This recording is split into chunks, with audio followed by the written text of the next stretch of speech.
खबर आपको देंगे। खैबर पख्तूनख्वा हुकूमत की कारकर्दगी का पोल खुल गया है। आपको बता दें कि अटक में मरीजों को गधा गाड़ी पर अस्पताल ले जाया जाने लगा है।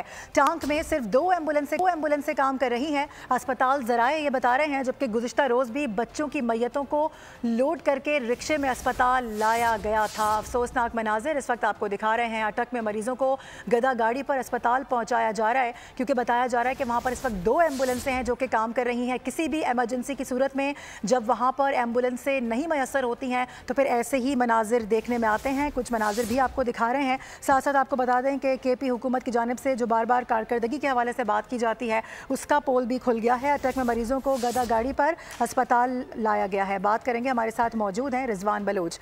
रिजवान, बताएगा इस हवाले से मजीद क्या मौक़िफ़ सामने आया है अस्पताल इंतजामिया का? जी बिल्कुल, खैबर पख्तूनख्वा हुकूमत की मेडिकल इमरजेंसी का पोल यह है कि जिला टांग में आए रोज बीमारों के लिए एम्बुलेंसेज दस्तियाब नहीं होती और लोग बीमारों को लोडर रिक्शा या गद्दा गाड़ियों पर अस्पताल मुंतकिल करने पर मजबूर हैं। आज भी ज़ईफ़ुल उमर जनाना मरीजा को गद्दा गाड़ी के जरिए घर से अस्पताल पहुंचाया गया और फिर उसी ही गद्दा गाड़ी के जरिए वापस घर मुंतकिल किया गया।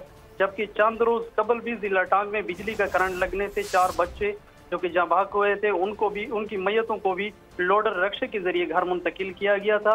मकामी लोगों का कहना है कि जिला टांग में शहर के अंदर सिर्फ 2 ही एम्बुलेंसें काम कर रही हैं। वज़ीर आला मज़कूरा वाक़ये का नोटिस लीजिए। सही, ठीक है रिजवान, बहुत शुक्रिया आपका।